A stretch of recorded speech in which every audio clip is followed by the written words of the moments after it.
Hello, this is EMS 110. Let me tell you a little bit about myself. My name is Patricia Clark. I've been with RCC for 18 years, and I recently joined the EMS department in January as an EMT instructor.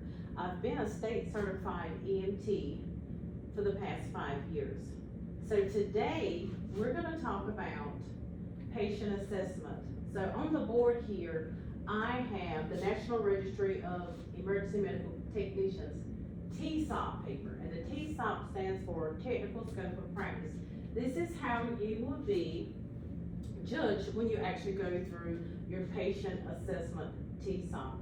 So today, our objectives are to go through each section of this TSOP for the medical patient and discuss it, answer any questions that you may have, and get you prepared to take your first TSOP with the medical case. Okay, the first thing it says, takes or verbalizes appropriate PPE precautions. What that means is when you are dispatched to the call, let's just say you have a 67-year-old male patient who is complaining of chest pain. Okay, so when you get to the scene, you find out that maybe the patient also has COVID. Maybe they didn't share that with the dispatcher, and they also have COVID. So you need to think about what type of PPE you will need. So with a COVID patient, you would need gloves, you would need an N95 mask, you would need maybe a face shield. So just think about that as your PPE, which is your personal protective equipment. Also, it talks about taking the standard precautions so that the CDC has set up. Let's just say that maybe you go to a scene of a mass shooting, okay, and there's a lot of blood involved. So you need to make sure that you're not taking any unnecessary risks. You're wearing all the proper PPE to protect you from being, contaminated, okay, or catching some kind of communicable disease. The next section is scene size up. Determining if the scene or the situation is safe. So once you get the call, you've been dispatched, you have a 67-year-old male with chest pain. When you get to the scene, before you step out, you need to go ahead and be looking and scanning to see if there's anything that would be harmful to you, to your patient, or to your partner, such as maybe there's a dog loose, a vicious dog. So instead of getting out of the truck, that's when you would call animal control and get someone to come over here and take care of the dogs, and then you could, gain access to your patient. Maybe the patient was in a car accident and there was a down power line on top of the vehicle. At that point, you wouldn't want to access the patient because it's not safe for you or your partner. So you would probably need to call someone like the utilities company. Just trying to give you some examples of things that are not safe. Maybe you're dispatched to a home, okay? Maybe the same guy, 67-year-old male, and he's having chest pain. Maybe him and his wife were in some kind of altercation, okay? A domestic violence situation. And it may be still going on. And that scene would not be safe as well, so you would contact law enforcement and let them come in and contain the scene. Then you could come in and assess your patient. So that is like determining if the scene is safe. Determine the mechanism of injury or nature of illness. So you have to decide, does my patient have a mechanism of injury or a nature of illness? So a mechanism of injury is any type of traumatic injury where the body has been exposed to some kind of outside force, or the body has hit another object, okay? It's been hit by an outside force, or actually the body has hit that object. Nature of illness is when the person has maybe a pre-existing condition, such as maybe they have diabetes, maybe they have, maybe it's just stomach pain, So anything with mechanism of injury is trauma related. Anything that has caused an injury from an outside force, where the body's hit that outside force, or the outside force has hit that body. And there are two types of those traumatic injuries. You have your blunt force trauma, Blunt force is when an object has struck the body, but it hasn't penetrated the skin. So you're gonna see some bruising, some, discoloration, but there may be damage to the tissues and the organs, okay? Then when you have that penetrating injury is when actually it has went through the skin. For example, maybe if it was a gunshot wound, or maybe someone was stabbed with a knife, that would be your penetrating injury. And again, going back to nature of illness, that's just any kind of like pre-existing condition, like anything that's non-trauma. So at this point, do you have any questions at this point? Dealing with the safety, let's say there is a dog, and you're waiting for animal control to come. How would you deal with, like, probably a family member coming and threatening, like, if you don't get out and help my dad, I'm gonna kill you? How would you deal with that situation? Okay, so once you arrive on the scene and you see that, okay, your scene is not safe for you or your partner because of the animal, you're gonna phone animal control, and then you can kind of retreat and go down the road somewhere or wait for law enforcement to respond as well. Okay. So you don't wanna stay anywhere where the scene is not safe. Okay. So are you understanding mechanism of injury and nature of illness? So again, mechanism of injury is any kind of trauma to the body, whether it be blunt force or penetrating. And the nature of illness is just, any kind of general condition or pre-existing condition. Determine the number of patients. So let me ask you this. So if you were an EMT and you pulled up on a car accident, there's 2 vehicles and there's 4 people in each vehicle. Okay, so when you get out and you start assessing the scene to make sure it is safe, okay, and you know that the driver is complaining, and you can see scarring on the windshield, which means his head, kind of hit the windshield. But everybody else in the car is okay. So this is car A. Then in car B, they don't have, nobody's, they're saying they don't have any injuries. So how many patients do you have on the scene? So if you got 4 people in car B, 4 people in car A, and only the driver is complaining of injuries in car A, how many patients do you have? I would say 8. You say 8? Like 4 and 4? And there are 4 Okay, people in each yes, car? 4 people in each car, and you're absolutely correct. So you know the only person complaining is the driver in car A. But you have to look at, again, your mechanism of injury to see, okay, driver A sustained a significant injury, okay? Maybe a head injury, he hit the windshield. So everybody else was also exposed to that same force. So you have actually 8 patients. So you can ask them if they would like to be checked out, would you like to be seen by EMS? And if not, they can sign one of those refusal forms. Okay. That's very good. Request additional help if necessary. Most of the time, let's just say if you're on an EMT basic truck, it's just you and another basic EMT, and you guys roll up on the scene and there's more, let's say the same car accident, there's 8 people. Do you think you have the resources and the personnel to handle 8 people? Okay, that's where you would call in your additional help. Maybe you need the fire department here, maybe traffic's getting out of control. You need the fire department to respond to help control traffic. You need law enforcement out there as well. And then you would request some additional ambulances to come and help, additional resources. Considering stabilization of spine. Okay, this is when, again, we're gonna look at that mechanism of injury to see if that person could have sustained a head or neck and spinal injury. Okay, so if someone is in a car accident, I'm gonna suspect they're gonna have some kind of neck or trauma, neck or spinal injury. And that's when I would say, yes, we're gonna put a C-collar on them. Also, it could relate to a medical call, because a medical call can turn into a trauma call. Let's just say if you have a diabetic patient who the sugar drops really low, okay, first it's a medical call, okay, sugar hypoglycemia, the sugar level is really low. Well, then they pass out and hit their head on the table. Okay, see how a medical can turn into a trauma?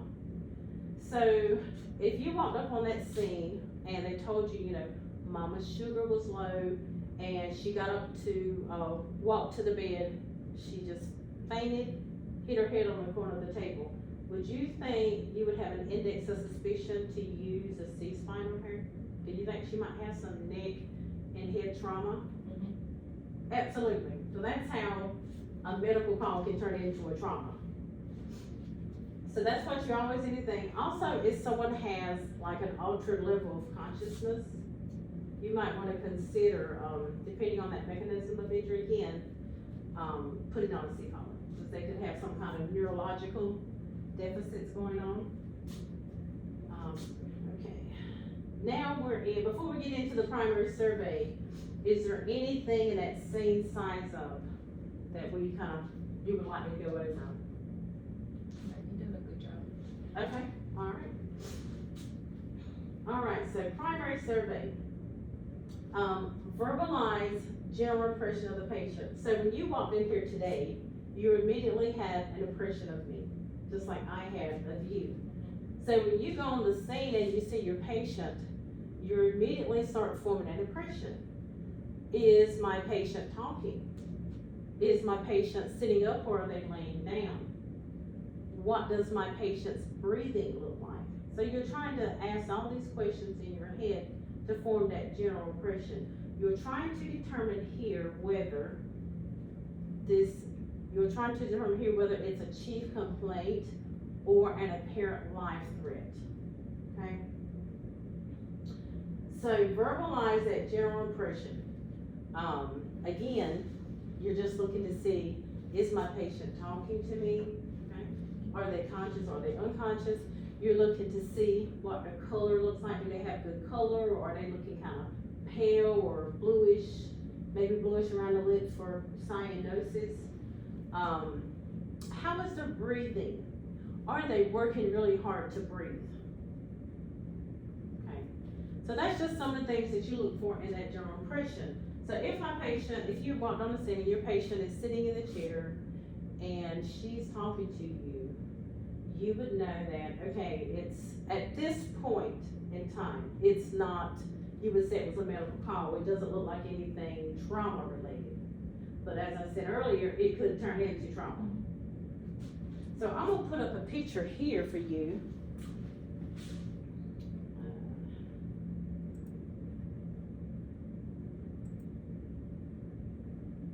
Okay, see this lady here? What is your general impression of her, just by looking at that picture? What would you say if you had walked in the house, your EMT, and you see the lady, she's sitting in the chair? That she was having a hard time breathing and probably in some pain. Okay, that's very good. So that's forming a general impression. And you notice how she's sitting. When she sits in the chair, she is using what we call the tripod position. Just like this. She's having really difficulty breathing. So she's trying to just breathe in as hard as she can. And it does look like her face is kind of grimaced, like she's in some type of pain. Absolutely. So that is using the general impression. So the main focus is identifying any potential life-threatening problems. Okay. Get my sheet back up here. Next, you want to determine the responsiveness or level of consciousness. So we use the mnemonic, write this down. It's AVPU. A stands for your patient is alert. V stands for your patient is responsive to verbal stimuli.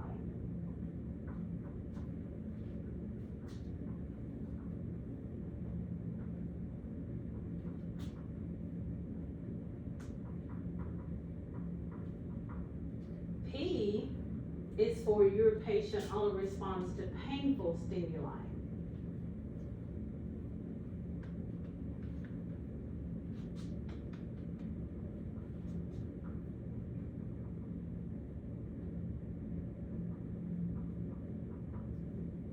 and then U stands for your patient is unconscious. So let's go over that. So based on that picture that I had on the board here a few minutes ago, would you say your patient was alert? Yes. She looked like she was alert? Okay. That's how you report her responsiveness or level of consciousness. She was alert. Now, if you went on the scene and you said, hey ma'am, I'm here, I'm with EMS, how can we help you? And she doesn't respond, if she's not already alert, then you can move on to painful stimuli. I'm sorry, go back. Verbal stimuli. You could call her name, ma'am, can you hear me? Now, if she opens her eyes and turns and looks at you, then you would know that she's responsive to verbal stimuli. If she doesn't, initiate any kind of responses, you would move on to the next letter, which is P, and you would try some painful stimuli. And one of the techniques that we use for painful stimuli is doing a sternum rub. So put your finger like this. We take our finger and we go on the sternum and we push down really hard, okay? If they're not responsive to painful stimuli, we move on to the next letter, which is U, and we indicate that their level of consciousness is unconscious. Understand that? Yes. So A, your patient is alert. V, your patient is responsive to verbal stimuli, so when you talk to them, they turn and look at you. P, they're only responsive to painful stimuli. Or U, they weren't responsive to anything. Okay. Going on to the next line, determine chief complaint or apparent life threat. So at this point is your chief complaint is, why did you call EMS? Okay, that will be your chief complaint, and they're going to tell you, well, I'm having chest pain today. Or apparent life threat. Maybe when you get on the scene, and you can see an apparent life threat, like if maybe the patient was shot.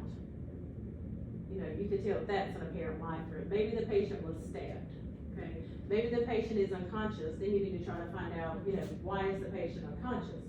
So, is it chief complaint or apparent life threat? So let's go back to that picture again. The lady sitting in the chair. She's in the tripod position. It's like she's having some difficulty breathing. How would you rate her level of consciousness? Alert. She's alert, okay. And would you say she would have a chief complaint or apparent life threat?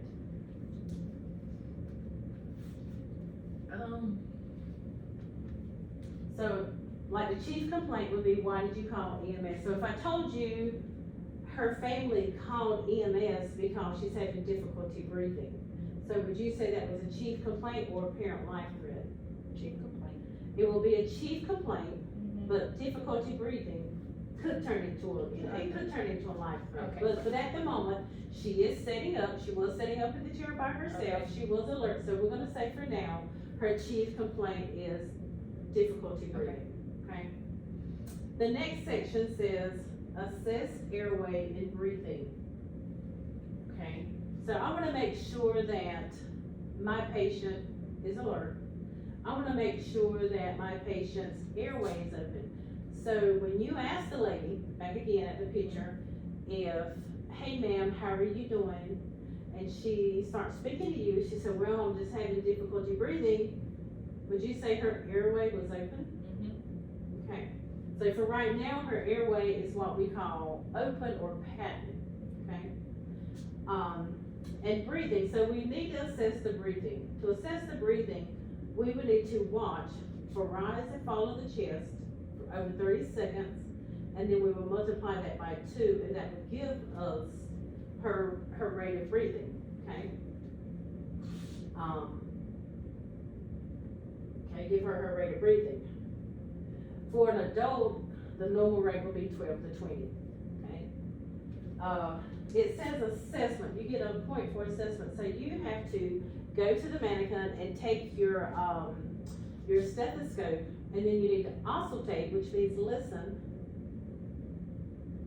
to the lung sound. Okay. to see how those breaths are. You wanna make sure that the patient has equal rise and fall of the chest, okay? There's no paradoxio-motional flail chest where only one side comes up. You wanna make sure all your lung sounds, they're clear in all fields. You don't hear any wheezing or stridor, okay? It says, assures adequate ventilation. At this point, then you would say, so for this young lady here, again, referring back to the lady, she looks like she's having difficulty breathing. She's in a tripod position. She's really having to work to breathe. We would need to initiate some type of oxygen therapy for her.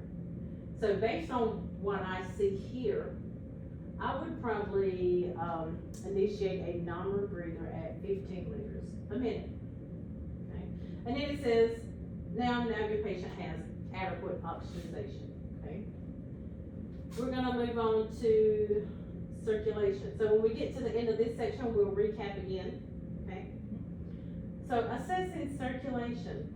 So the first thing on here is assess and control major bleeding. So based on the scenario with the lady in the chair, when we got there, we performed a general impression. So did you see any major bleeding? No. No, okay. So if you had, you would want to immediately address that, okay? But since she doesn't have any major bleeding, her chief complaint is difficulty breathing, we would move on to the next one. It says assess skin for color, temperature, and condition. So I'm gonna say that her skin was pale. You know, the condition was diaphoretic, which means she was kind of sweaty, okay? And her temperature was low, okay? That's how you would do assessing the skin. You're gonna look for those three things. And also it assesses pulse. In a conscious person, you want to assess the radial pulse. So hold your hand up. So your radial pulse is on the thumb side. So we would assess our radial pulse. We would hold that there, we would count for 30 seconds and again multiply by 2, and you would have your pulse rate. Okay, if your patient was unconscious, you would switch and check a carotid pulse, okay? You feel your carotid? Mm-hmm. Okay, so conscious, unconscious. At this point, it says identify priority patients, make a transport decision. So the little mnemonic we come up with is A for airway, B for breathing, C for circulation, and D for decision. So at this point, based on what you know about our make-believe patient here, do you think we need to go ahead and load and go? Which means we're gonna put them on the ambulance and get to the hospital. Or do you think we can stay and play? We have time, we can still assess her on the scene. What do you think? So she was sitting in the chair, she's having difficulty breathing, she was in the tripod position. She may have been speaking, they call it one to two word dyspnea, which means she can only get 1 to 2 or 3 words out at a time when she's speaking. So do you think that would be a priority patient and we probably need to load and go? Or do you think we have time to assess her further on the scene? I'd load and go. Okay, we're gonna load and go. All right, so before we move on to history taking and secondary assessment, let's go back and see. So tell me, let's talk about some PPE. What is PPE? Personal protective equipment. Okay, personal. Give me some examples. Gloves, N95, a shield mask. I know you can have like a gown. Yep, you can have a gown. Okay. Give me some examples of when your scene is not safe. There's domestic violence, Okay. altercations. There could be dogs outside. There could be family members that have weapons on the scene. Okay. What would you do? Call the ambulance. No, call the cops and leave. Okay. Okay. Give me an example of mechanism of injury. So remember that. Go ahead. Like if I get hit, like if someone gets hit by a bat. Okay. And they, Okay. you can see the bruise. So would that be blunt force or trauma? I mean, blunt force or penetrating? Blunt force. That would be blunt force, actually, because it didn't break the skin, but there's still could be some internal bleeding, tissues, and organs, okay? How about example of nature of illness? COPD. COPD, very good. That's very good. Determining the number of patients, I feel like you got a good handle on that. Requesting additional help if necessary, meaning you get on the scene and you see that you need more help, okay, you got, 2 or 3 vehicles there, so you need to call for additional resources. Maybe you need to call for a paramedic unit, okay? Considering stabilization of spine. Give me an example of that. Somebody could have fell off a ladder. Okay, that's very good. You know, hit their head or. Okay, so they fell off the ladder, they could possibly, your index of suspicion would be they could possibly have some head, neck, spinal column trauma, right? So you would put a C-spine on them. That's pretty good. Okay, let's talk about general impression of the patient. Like when I go to a call and they are laying down, I would say that they are not alert. Okay, okay. No, okay, let me give you, hang on. I have another picture. I think like a picture is worth 1,000 words. Hang on here. Let's look at this lady here on the right. Give me a general impression. You walk into the house, you say, hey, Caitlin, I'm with Robinson County EMS, how can I help? I would say that she has pain in her chest and she's in bad pain. Right, but she's kind of like She's holding her leaning chest. over a little bit, she's Yeah. gripping her chest. So very good, very good. So you have to learn to be kind of observant. Let me get back to my sheet here. Alrighty. Give me an example of chief complaint, parent life threat. A chief complaint could be, I'm having, pain in the chest, Okay, and then a live threat could be somebody with a gunshot wound. somebody with a gunshot wound, they're hemorrhaging, okay. So how do we determine level of consciousness? If they're alert, they're responsive to verbal stimuli, responsive to facial stimuli, or if they're unconscious. Right, so you just go through all the steps. So A, they're alert when you walk in, she's talking to you, you report she's alert. If maybe they have their eyes closed and you go to say, hey ma'am, you know, I'm Caitlin, I'm with EMS, can I help you? And if she opens her eyes and kind of turns her head, she's responsive to verbal stimuli, okay? So if she doesn't respond when you say, hey Caitlin, I'm with EMS, then you could try your painful stimuli. You could use the sternum rub. Go and do that. And then again, if you get no response from that, then you report them as unconscious. So let me throw this at you. So if they're unconscious, where would you check the pulse? Carotid pulse. Okay. Alrighty. I feel pretty good. So again, assessing airway. If my patient is talking to me, I know they have a what? Open airway. Open or patent airway, right? You're gonna assess breathing. You're gonna look to see the rise and fall of the chest. You're gonna look to make sure there's no paradoxial motion or flail chest. Make sure, you know, both sides are rising at the same time and not just one side. And again, you're gonna auscultate all the lung fields. And what are we looking for? No wheezing. You're looking, right, you want it clear in all fields, right? Okay. And then if you do, just like the lady is having some kind of difficulty breathing, it says you will assure adequate ventilation. Go ahead and put her on some type of breathing device, and in that case, she looks like she's really having some difficulty breathing. I would go to a normal breather, 10 to 15 liters a minute.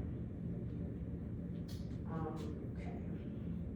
So now you're getting to, do you have any questions before we move on? Okay. So now we're getting to the history taking and secondary assessment. So the history of present illness, so going back to the lady in the chair, the tripod, we know she's alert.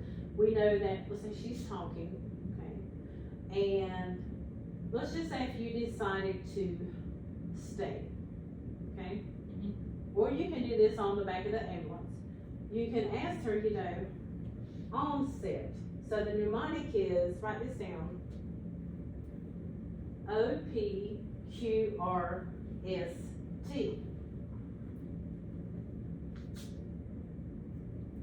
So you would say onset. What were you doing when this started? Okay. You would say the next is provocation. Does anything make it better or worse? Let me find out the notes here. Okay.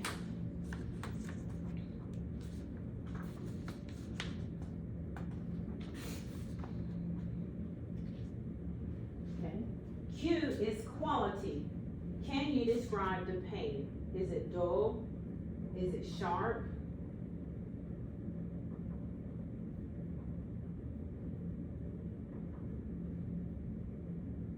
Radiation, does it radiate? Does the pain radiate anywhere?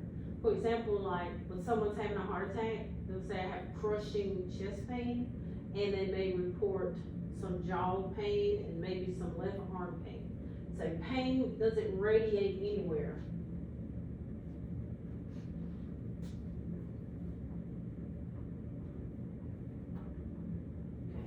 Severity, on a scale from 1 to 10, 1 being no pain at all, 10 being the worst pain, how would you rate your pain?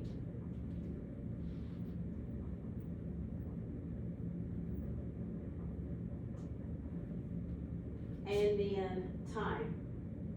How long has this been going on?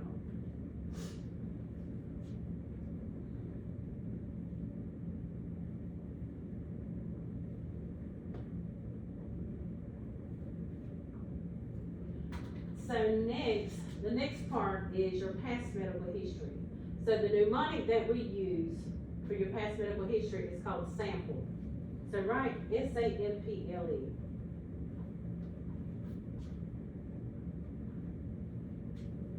S stands for signs and symptoms. So signs is what you can see. Symptoms are what the patient discloses to you. Okay, does that make sense? Okay. A stands for allergies. So you're going to ask the patient, do you have any type of allergies? M is medications. You're going to say, what type of medications are you on? Are you on any kind? And I always stress that you need to ask, when you say medications, most of the time people think prescription medications. But you also need to ask about, people take herbal supplements. Some people take other over-the-counter drugs. You just need to make sure that you try to pull out as much information about any kind of medication that they might be on. Past pertinent history. That means your past medical history. Do you have any like pre-existing medical conditions? So maybe the lady who's having the difficulty breathing, maybe she has COPD. Okay, a history of COPD.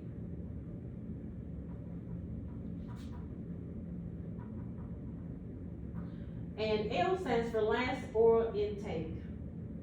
So what was the last thing you ate or drank? Okay, was there any nausea or vomiting with that?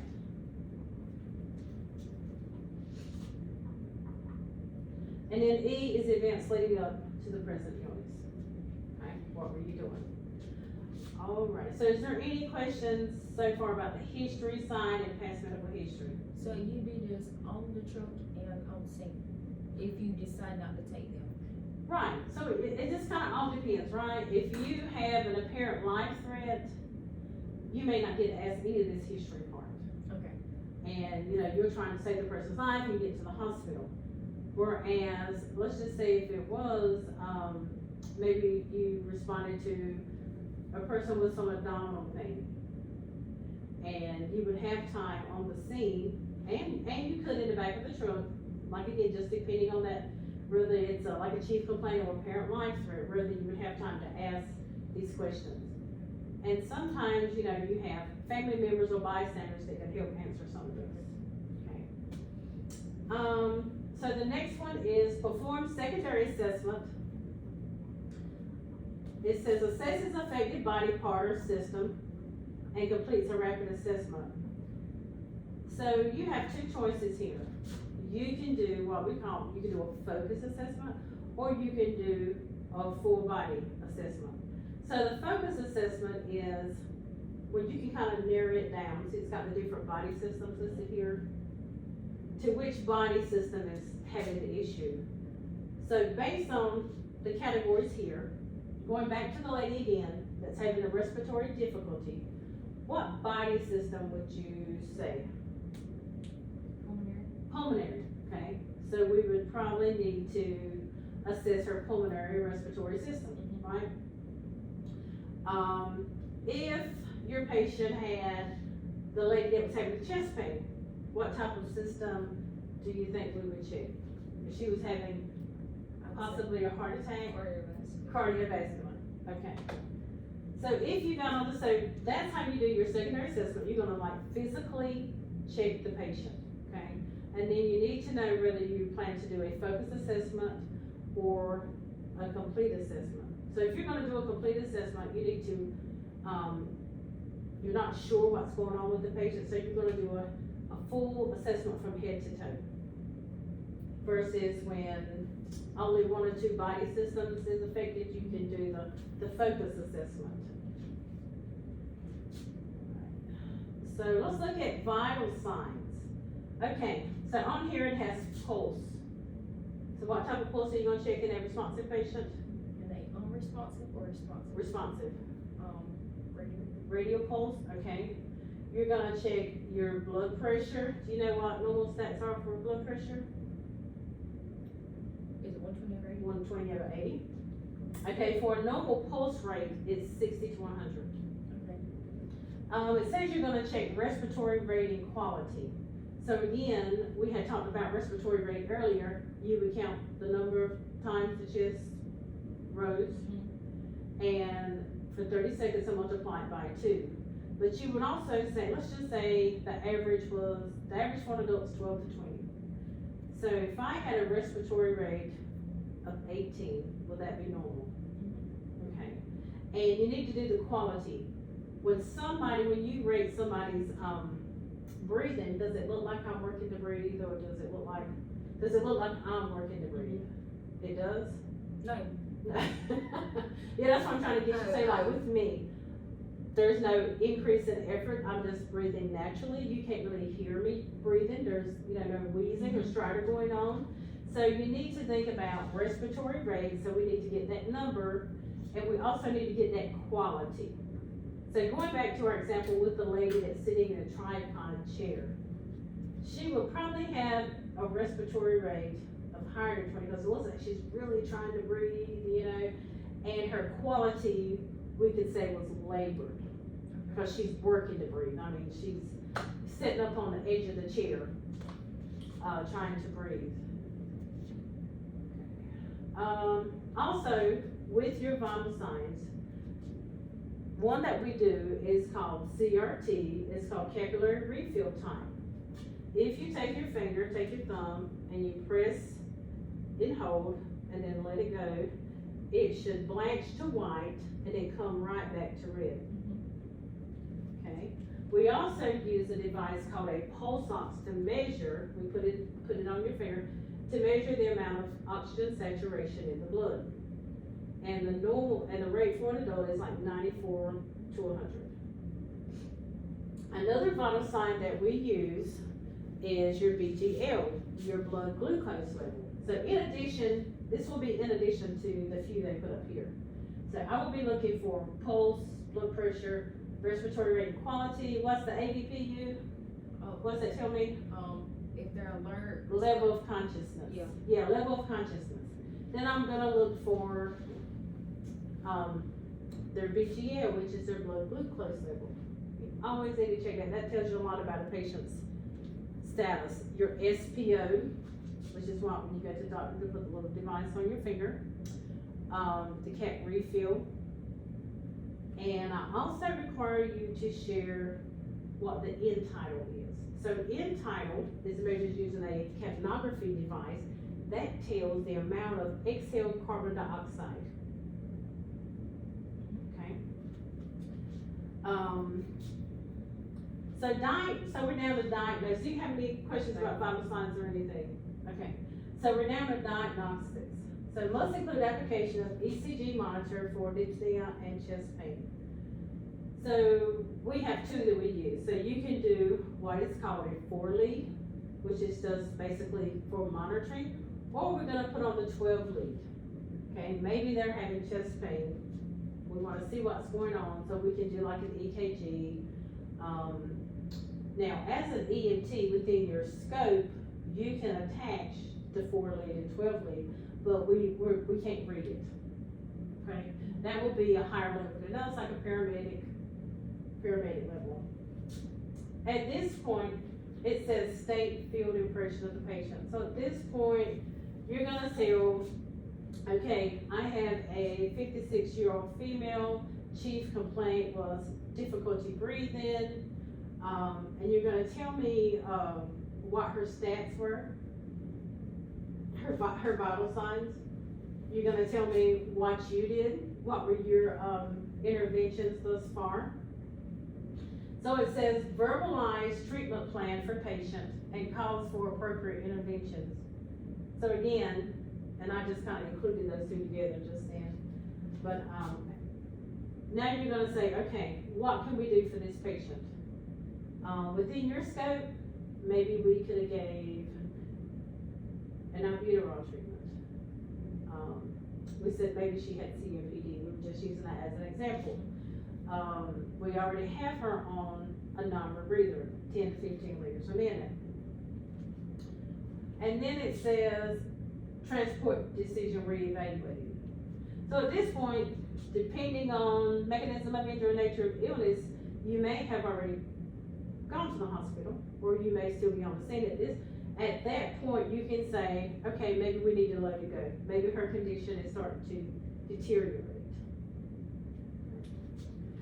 So we're getting ready to get into your reassessment. Are there any questions thus far? No. No. Okay. All right. So when you get to your reassessment, you're going to repeat the primary survey. We're going to go back up here. You're going to again take a look at your general impression. Is my patient in the same condition? Is she improving? Is she deteriorating? You're going to check that responsiveness or level of consciousness. Is she still alert? If not, is she responding to my verbal stimuli? If not, is she responding to painful stimuli? And if not, has she run unconscious? Determine chief complaint on life threat. So maybe like you initiated some oxygen therapy, maybe her difficulty breathing is getting better. Assess airway breathing. We want to make sure that her airway remains open. So is she still talking to me? You know, is she still alert? Is her breathing still within the normal range? Circulation. Again, you're going to look at her skin color. Now that you've implemented some oxygen, is her, you know, she was pale in the beginning, so is her skin color start to warm? We want our patients warm, pink, and dry. Okay. And then again, that priority decision. So we're going to jump back down here. It says repeat vital signs. So the first set of vital signs is what we call your baseline vital signs. That's the first time you took vital signs here after your secondary assessment. And then you're going to take another set of vital signs because you need to compare the first set to another set of vital signs, so you can see, is my patient improving or is my patient deteriorating? Okay, it looks like that's all the time we have for today. Thank you for coming, and we'll pick up this tomorrow. Thank you. You're welcome.